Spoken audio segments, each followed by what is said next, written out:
Natigilan si Akiko na makitang nilalakyan siya ng mata ni Romina. Nangiting nakita naman yon ni Marco. Tapos Aki, pangulit niya. Huwag niyong pakinggan yan si Akiko. I was just 10 years old when I said that. Iwas ni Romina kasi nahiya siya. Oh, I remember your mom told me about that. Natatawang wika din ni Zanji na maalalang ginagawang yun ng anak. Aha, chismis mo sa amin yan Akiko pag di nakarap si doktora. Sabat din ni Liza. Don't you dare Aki. Banta ni Romina sa kapatid na nakangisi. Ako na lang magkukwento about Sakura Tree. Agaw atensyon ng matandang Donya. Go on, Grandma, si Marco. As a Japanese blood, we believe that aside from hope, cherry blossom tree symbolizes human life rising, blossoming and falling are part of our natural destiny. Pagbibigay impormasyon ito. Very nice, Grandma. Tito Marco, I would like to go in Japan para makita ko rin ang personal ng Sakura. Pagkaraang wika ni Kesha. Sure, Princess. As far as I know, early April to May ang springtime sa Japan at yun din ang panahon ng cherry blossom. Am I right, sweetie? Baling ni Marco kay Romina. Yes, April to May ang blooming ng Sakura. Sagot ng dalaga. Japanese ang float so dapat may model din tayong Haponesa? Biglang naalala ni Zanji. Si Kesha na lang, Papa. Gagawin natin siyang Haponesa. Maraming kimono si Grandma, ako nang bahalang umayos. Excited na si Akiko. I love that, Ate Aki. Masiglang bulalas ng bata. Bukas ipapasyal ko kayo sa plantation para makita mo rin ang sunrise, Marco. Pagkawaywi ka ni Zanji sa manugang. Tinatanong reaksyon naman si Marco. Natapos ang hapunan na tayong si Romina lang ang hindi gaano nagsasalita. Kinabukasan, tulad ng pangako ni Zanji, nagtungong lahat sa plantation. Masaya silang naglibot at namitas ng sariwang prutas. Pagdating ng tanghalian, nagpahanda ng munting salo-salo si Zanji. Hindi naman maawat si Marco sa lantaran nitong pagkasweet kay Romina. Nagpapasubo pa to ng pagkain sa asawa na ginagawa din naman niya dito. Kahit nahihiya si Romina, lihim namang kinikilig at napakasaya ng puso niya. Habang sina Liza at Amet, panay ang pakit sa mga bodyguard ni Marco. Oy mga talipandas, anong tinitingnan niyo dyan? Sita ni Manang Lydia sa dalawa na parang kinukuryenteng isda habang nakatingin sa gawi ng mga maskuladong bodyguard. Manang naman tinitingnan lang naman sila. Inuso pa ni Annette ang mga nakaing bodyguard. Ang lalandi nyo, magsikain na nga muna kayo. Naiiling na wika ng matanda. Si Manang naman panira ng moment Nakanguso si Liza. Habang nagkakasiyahan ng lahat, may pares ng mga mata naman na nakasubaybay sa kanila, nalingid sa kamalayan ng lahat. Kinagabihan, bunga na maghapong pabamasyal. Agad nakatulog si Marco paglapat ng likod nito sa higaan. Habang si Romina naman kakalabas lang mula ng shower room. Naiiling na lalapitan niyang asawang tulog na tulog. Marahan niyang inayos ang niluto nito. Pagkaraay masuyo nitong tiningnan ang gwapong mukha ng asawa. One thing is for sure, Marco. I am starting to fall for you. Aniya sa kanyang sarili, marahang inaplos ang pisngi nito. Tila may kung anong pwersa naman ang nag-uudyok sa kanyang gawaran to ng halik sa labi, kaya dahan-dahang inilapit ni Romina ang mukha sa mukha ng asawa. Ngunit bago pa man maglapat ng tuluyan ang mga labi niya, bigla nang nagmulat si Marco at mabilis sinapo ang batok niya para gawaran siya ng mapusok na halik. Sa isang iglap na iikot na siya ng asawa, dala sa ibabaw niya na ito at napapailalim na siya sa maskuladong katawan ni Marco. Nanlalaki ang mga mata ni Romina dahil sa pagkabigla, ngunit di na siya nakapagprotesta pa. Dahil mainit na rin niyang tinutugon ang bawat dampi ng labi ng asawa. Buong suyong kinawit niya ang mga braso sa batok nito. Ang mga pangahas itong kamay tinatanggal na ang pagkakabuhol ng roba niya. Perfect! Anas ni Marco habang nakatingin sa mayaman niyang mga dibdib. Natihayang tinakpan naman ni Romina ang dibdib pero masuyong tinanggal ni Marco ang braso ng asawa. Pagkaraay muling sinakop nito ang labi niya. Patuloy sa pagsamba si Marco sa kagandahang nakahain sa kanya. All of this are perfect for him. Sweetie, anas ni Marco habang hinuhubad ang sariling kasuotan. Hindi naman maintindihan ni Romina ang pinaghalong kaba, kilig at excitement habang pinagmamasdan ang magandang katawan ng asawa. Hanggang sa wala na itong matirang saplot. Ito na talaga ang sandaling bibigyan na ni Marco ng turing na kahulugan ang pagiging ganap nilang mag-asawa. I will be gentle, promise. Bulong ni Marco.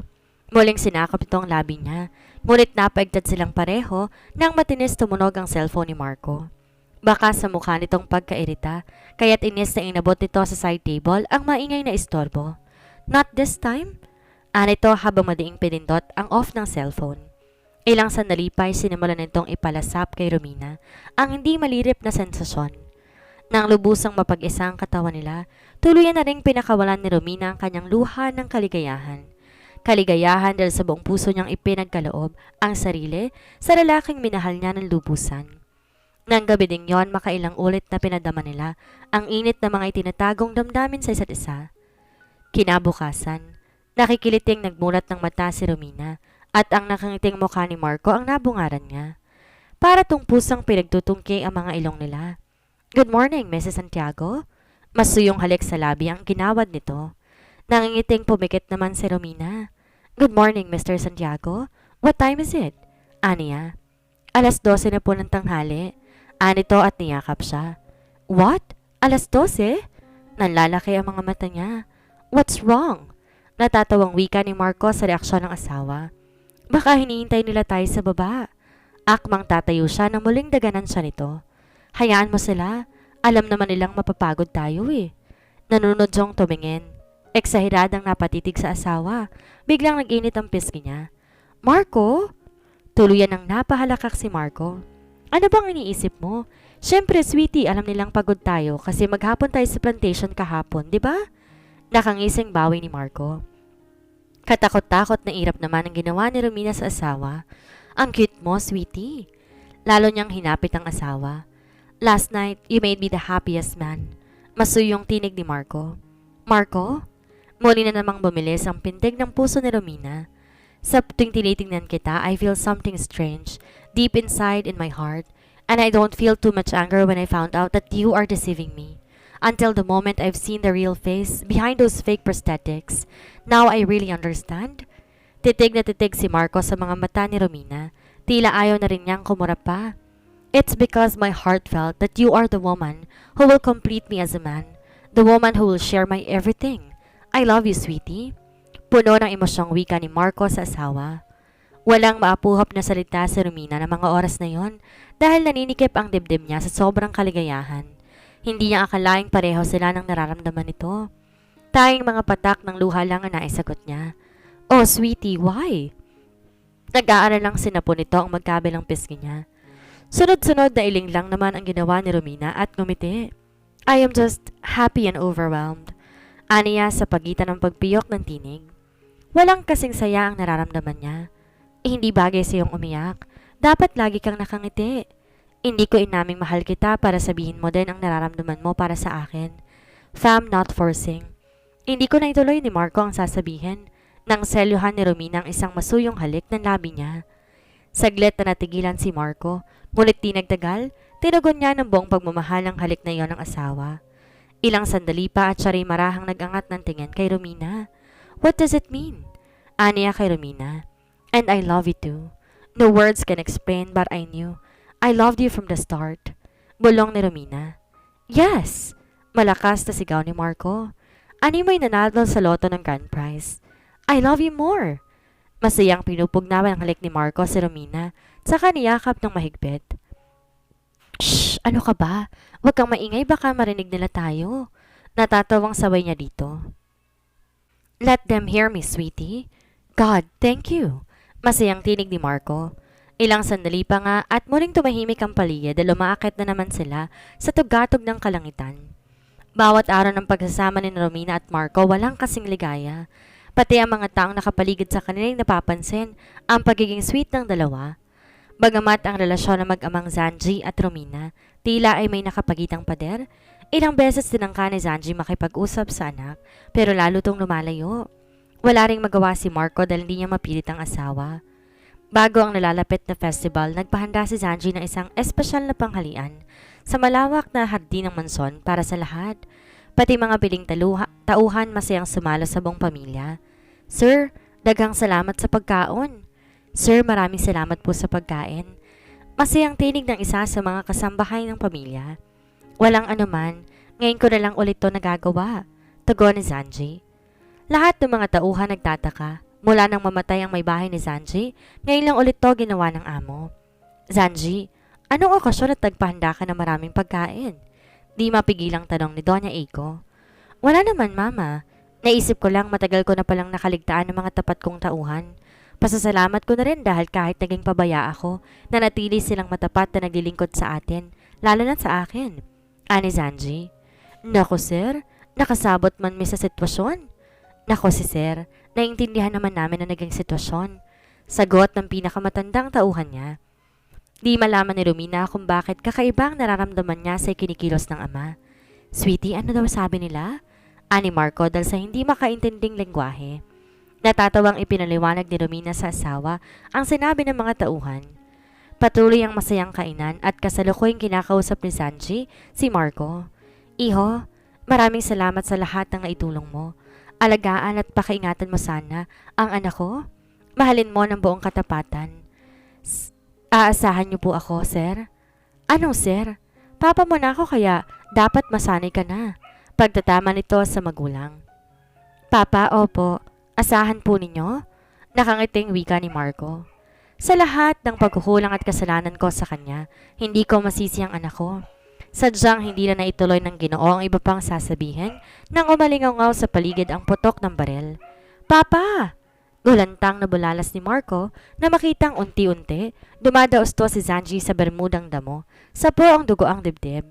Agad niya tong hinawakan. Nagpulasan at napuno ng hiyawan ng malawak na hardin. Mabilis naman bawat kilos ng mga bodyguard ni Marco at agad nagkalat sa paligid. Zanji, Diyos ko! Anak! Nahihintakutang dinaluhan ni Doña Eiko ang anak. Pati si Akiko umiiyak. Habang tila nauupos na kandila si Romina. Ang nakapikit na mukha ng ama, lalong nagpasikip ng dibdib niya na sandaling yon. Nais manulas ng kataga sa labi niya, pero walang tinig na lumalabas. Ihanda niyong sasakyan, dali! Sigaw ni Marcos sa mga tauhan. Papa! At nang sa wakas, naisatinig ni Romina ang mga kataga. Sinubukang ihakbang ang paa pero tila nakapako ang mga ito. Mga panangis ng Lola Eiko niya at ni Akiko ang huling narinig ni Romina hanggang tuluyang nagdilim ang paningin niya. Puting kisame ang unang namulatan ni Romina nang magbalik ang diwa niya. Bigla lang naalala ang ama. Sweetie, tinig ni Marco. Marco, nasan ang papa ko? Bakit ako nandito? Aniya at agad nang bumangon. Nasa operating room pa siya. Nawalan ka ng malay kanina. Masuyong hinalikan ni Marco ang kamay niya. Okay lang siya, di ba? Makakaligtas ang papa ko, di ba? Nagsimulang pumatak ang luha ni Romina, dala na matinding pag-aalala. Oo, sweetie, magiging maayos ang lahat. Tama na, huwag ka nang umiyak. Let's just pray that he will be okay. Pag-aalon ni Marco sa asawa. Puntahan natin siya, please. Nakakaunawang tumango si Marco. Inalalayang makatayo ang asawa. Naabutan ni Romina ang abuela ng kapatid. Tigmak ang luha ang mga mata habang naghihintay sa labas ng operating room. Agad niyang niyakap ang tatlo. Grandma, sinong may kagagawan niya kay Papa? Tanong ni Romina sa pagitan ng pagluha. I don't know. Wala akong ideya, wala namang kagalit ang papa ninyo. Ani Doña Eiko na humihikbi.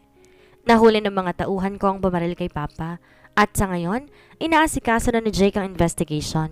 Sabat ni Marco. Mabutit alerto ang mga tauhan niya at agad nahuli ang gunman ni Zanji. Tama namang narating na Jake dahil na rin sa pinatawag to ni Marco upang makisaya sana sa magaganap na festival. Tumagal 5 oras ang operasyon. Isang nakakapanlumong balita ang natanggap ng pamilya Sandillanes. Dahil sa delikadong parte ng dibdib ni Sanji tumagos ang bala, muli itong sasailalim sa major operation. Kinakailangan obserbahan ang response ng katawan nito bago muling operahan, pero sa kasalukuyan unconscious ito. Tila nauupos sa kandila si Romina habang pinagmamasa ng ama. Maraming tubo at aparatong nakakabit sa katawan nito habang nasa loob ng intensive care unit. Papa, I'm sorry. Please lumaban ka? Ani Romina habang hawak ang kamay ng ama. Sorry kung naging matigas ako. Mahal na mahal kita kahit may sama ko ng loob sa'yo. Please pa, keep fighting. Parang bukal ang luha ni Romina na mga sandaling iyon. Banayad na haplos sa balikat ang nagawa ni Marco habang nasa likuran ng asawa. Pinaghalong awa at tungkot ang naramdaman niya sa sitwasyon. Bobo, isa kang damukal na bobo. Gago, anong pumasok sa hukote mo at ginawa mo yon? Walang humpay na pinagsasuntok ni Senator Velez si Renzo. Daddy, Hindi ko alam papalpak yung inutil na gunman na yun. Anito habang nakangwing pinupunasan ang dugo sa ilong at bibig. Nang malaman ng senador ang nangyari kay Zanji, agad niya kinumpronta ang anak at nalaman nga niyang ito ang may pakana. Pinaliit mong mundo natin, lalo na ako. Tiyak hindi titigil sa Santiago dahil sa nangyari. Galit na galit daw wika nito. Relax muna, Daddy. May middleman sa pagitan namin ng gunman at di ako basta-basta maituturo ng inutil na yon. Bobo ka talaga. Pag tinuro ng gunman ng middleman na sinasabi mo, di ikaw pa rin ang ituturo. Lalo nang gigil sa Senator Velez. I know, Daddy. Kaya pinatakas ko ng middleman ko at sa mga oras ito'y nasa malayang lugar na siya. Pagmamalaking tinig ng binata. Siguraduhin mo lang, Lorenzo, dahil pag nasira ako dahil sa katangahan mo, humanda ka. Hindi ka kasi marunong maghintay. Sinabi ko na pag nakapwesto ako bilang vice-presidente, saka natin sila babalikan. Daddy, easy lang. Hanggat walang ebidensya, wala tayong dapat ipag-alala. Mabuti nga yung matandang pinauna ko dahil kung sa Santiago agad, tiyak tayo agad ang ituturo. Wala akong pakialam sa sinasabi mo. Ang dapat mong ayusin ang nahuling gunman. Galit na tumalikod to sa anak. Dahil sa hindi niya matanggap ang pagkabigo at panginsulto ni Marco, pinagplanuhan niyang gumante. Ngunit sa kamalasan pumalpak. Araw ng Kadayawan Festival, abala ang lahat. Kahit nasa ospital si Zanji, pilit pinatuloy ni Doña Eiko ang pagpaparada ng float ng Sunrise Plantation. Iba't ibang sikat na personalidad at politiko ang dumalo, kabilang ang media. Bilang tubong Davao, sina Senator Velez ang nanguna sa makuri na festival. Habang nasa kalagitnaan ng kasiyahan, nagulat ang matandang senador na magkaroon ng komosyon sa gawin ng anak na si Renzo. Nakita niyang pinalilibutan to ng otoridad.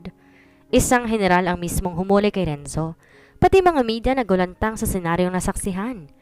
Pagdating ng presinto kung saan dinala si Renzo, naghihintay sina Marco at Jake.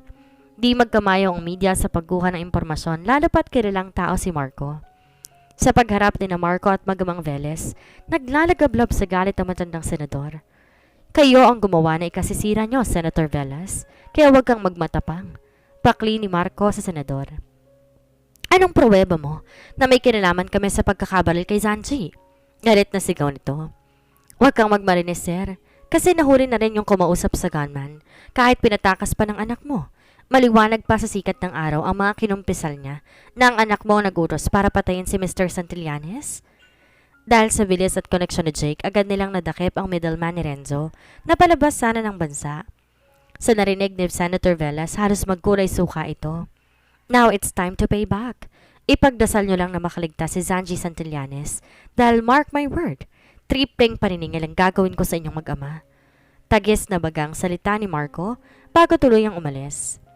Tulad ng inaasahan, headline ng senador pati ang anak nito. Palakad-lakad at pasilip-silip si Romina sa labas ng operating room habang sina Doña Eiko at Akiko tahimik na nagdarasal. Dumating ng araw ng pangalawang maselang operasyon ni Zanji, kaya't puno ang lahat ng pag-aalala at tensyon. Bakit ang tagal? Inip na tinig ni Romina. Sweetie, relax. Everything's going to be okay. Pagpapakalma ni Marco sa asawa. I can't, Marco. Paano kung naiiyak pang wika niya at halos hindi na may tuloy ang sasabihin? Shh! Don't think that. He will survive. Relax lang. Mahigpit na niyakap ni Marco ang asawang emosyonal niya. Natatakot ako. Ganting yakap ni Romina. Don't be scared. Nandito ako para sa iyo at sa buong pamilya. Masuyo niyang sinapo ang luhaang mukha ng asawa, kirintila ng halik sa labi. Bahagyang pumayapa ang tensyong nararamdaman ni Romina na mga sandaling iyon. Ang mainit na labi at mahigpit na yakap ng asawa, tila isang pampakalma sa kanya. Tumagal nga ang operasyon ng halos 10 oras bago dineklara ng doktor na maayos at ligtas na si Zanji. Nakahinga na maluwag ang lahat dahil sa magandang resulta ng operasyon. Dahil mabibigat ang ebidensyang nagturo kay Renzo na siyang utak ng pagpapapatay kay Zanji, mabilis na isampa ng pamilya Santillanes ang kaso laban dito. Kumuha rin ng pinakamatinik na abogado si Marco para masigurong magiging maayos ang takbo ng kaso. Happy birthday, Papa! Chorus ni Romina at Akiko habang iniumang kay Zanji ang cake. Makalipas ang 3 linggong recovery nito, nagdadaos naman si Zanji ng kanyang ika-60 kaarawan. Kasabay ng Thanksgiving party nito buhat sa pagkakaligtas sa bingit ng kamatayan.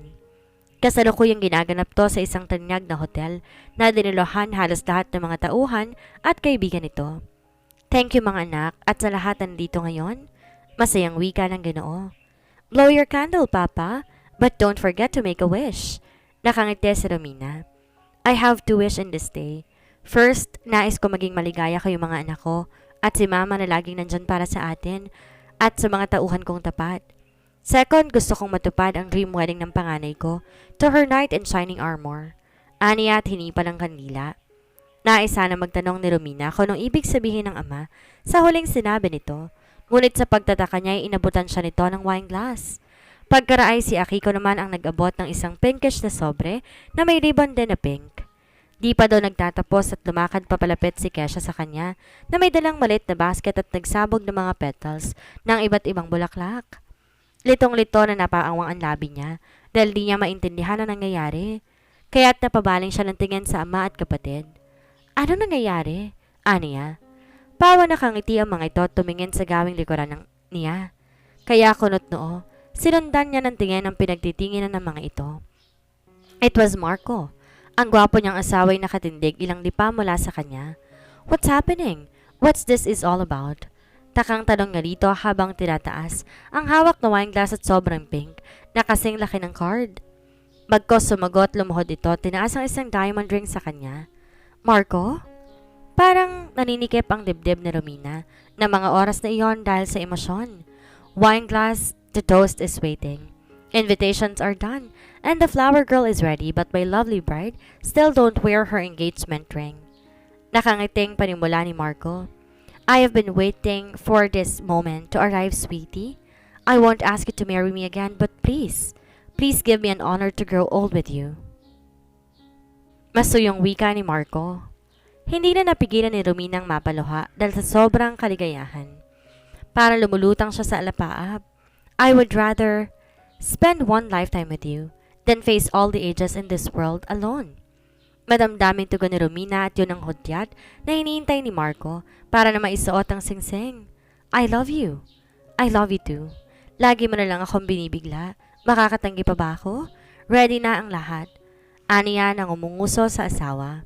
Dahil sa sinabi ni Romina, nagtawanan ng mga nandoon. Kasalan na ulit, ani Annette. Lahat masayang nakisalo sa kaligayahang nararamdaman ni Romina at Marco. Ngunit bago matapos ang gabi, hindi makatiis na inusisa ni Romina ang ama at ang asawa. Paano na plano ang lahat? Bago pa tayo umuwi ng Davao, nakaplano ng lahat. Ani Marco. Gulat na napatingin si Romina sa ama. You know that I will be going home? Marahang tumango si Zanji at gumiti. Oo anak, bago pa kayo ikasal, sinusubaybayan na ng mga tauhan ko si Jackie. Nung umattend siya ng wedding ninyo at agad na sinabi sa akin, ang taong napag-utusan ko, wala na ako magawa that time. Huli na para pigilan ko pa. I was so upset and depressed upon knowing that. Pahayag ni Zanji. Ito ba yung araw na maghapon kang nasa garden? Curious na tanong ni Doña Eiko. Yes, Mama. Hindi ko alam ang gagawin ko dahil iniisip kong tuluyan ang mawawala ang plantasyon. Pero after a week, I received a call from Marco. He introduced herself to me, a man enough to stand for his wife. Hanggang sa pag-uwi nyo at personal ko siyang nakikita. I was not surprised to meet him but I am so amazed to his intelligence. Anito tumingin kay Marco na matamang nakikinig. Nais na mapangangan ni Romina sa mga revelasyon ng ama. Kaya pala laging sinasabi nito sa kanya na magiging okay din ang lahat. How did you do that? Pagkaraay tanong ni Romina sa asawa. Nung araw na umamin ka sa tunay mong pagkatao, agad kong inutusan sa Jake na alamin ang lahat tungkol sa'yo. Pilit kong inaalam ang lahat, pati na nga ang problemang kinakaharap ng papa mo. Sadyang, maswerte lang talaga ako dahil konektado si Senator Vela sa akin. Biglang umiti si Marco sa kanya. Maybe my heart felt that you're the right woman that I've been waiting. So that time naisip kong nasa akin lahat ng advantage to take you. I'm sorry sweetie kaya ginamit kong sitwasyon mo para mapakasalan kita. This man is very wise but don't worry anak kasi kinumpisal niya na sa akin ang lahat hanggang sa pagpaplan ng upcoming wedding nyo. Nakangiting dagdag ni Sanji. Hindi halos pumapasok sa isip ni Romina lahat ng mga narinig at nalaman. All along siya lang palang walang alam. You are truly blessed for having Marco. Puno ng paghanga. Nawika ni Doña Eiko. Thank you, Grandma. So I am to Romina. Anit at walang namutawing salita at agad na niyakap ni Romina ang asawa. Isang mahigpit at puno ng pagmamahal na yakap na buong puso namang tinugon ni Marco. Thank you. Thank you. Garal-gal ang tinig niya. Shh! Don't mention it, sweetie. Dahil gusto ko ipagpasalamat ang problemang kinakaharap ng pamilya mo. Marahang kumalas si Marco mula sa pagkakayakap kay Romina at sina po ang magkabilang pisngi nito. Because it leads you to cross my way. Even though fake prosthetics never hide me to see the real you, it never deceives me but instead to start loving you, my love. At saka ginawa rin ni Marco na masuyong halik ang asawa. I love you more, Mr. Suplado. Bulong ni Romina. Ay, nakakainggit ang tamis. Sana kami din. Kinikilig pang hirit ni Annette. Oo nga, pati na rin si Bob, my loves. Sigaw na ni Liza. Mga bodyguard ni Kuya Marco yun, di ba? Natatawa si Akiko. Ano pa mga talipandas na yan? Ani manang linya. Amet, crazy, parang Teletubbies lang. Liza, Bob, parang Liza Boop lang. Nakangising hirit ni Kesha. Ang galing ni baby girl. Chorus ng dalawang hitad na dalaga. Muli, umugong ang masayang tawanan. It was the day that every woman's dreaming of in their wedding day. Ang lahat handang-handa na. Ang sikat na Pearl Farm Beach Resort nagniningning sa kakaibang ganda. Ang payapang asul na dagat may mabining hampas ng alon. Ang huni ng mga tila nag-aawitang ibon. At ang paligid na punong-puno ng maraming nagagandahang bulaklak. Pero ang pinakasentro ay ang luxurious gazebo nito na nasa gitna ng tubig. Walang kamalay-malay ang bride sa team ng sarili niyang kasal dahil si Marco nag-asikaso lahat. Simpleng elegante kong ilalarawan. Ang mga malalapit na kaibigan at pamilya, kasama sa mga abay sina Amet at Liza. Si Manang Lida tumayong nanay ni Marco. Papa? Untag ni Romina sa ama. Yes, anak. Kasalukuyang nasa bride's room ang buong pamilya Santillanes para sa picture taking. Why? Nag-aalalang tanong niya. Ang ganda mo, anak. Ganito pala ang pakiramdam na isang magulang pag ikakasal ang anak niya. Masayang malungkot. Naalala ko tuloy ang mommy ninyo. Tunay ngang kay ganda ng panganay niya sa suot nitong trahe de boda. Parang buhay na Japanese doll ang anyo nito. Si Papa talaga? Nakakainis, masisira makeup namin sa'yo eh. Kunwaring wika ni Akiko pero nagpupunas na ng luha. Ganyan din ako sa'yo noon, Zanji. Pero tama na nga't nakakasira ng mukha ang pag-iyak. Si Doña Eiko. Tama na talaga at araw ni ate ngayon. I'm sure you will be surprised later. Excited na si Akiko. Di niya na mahintay ang magiging reaksyon ng kapatid. Kinakabahan tuloy ako. Tugon ni Romina. Ma'am, sir, ready na po tayo.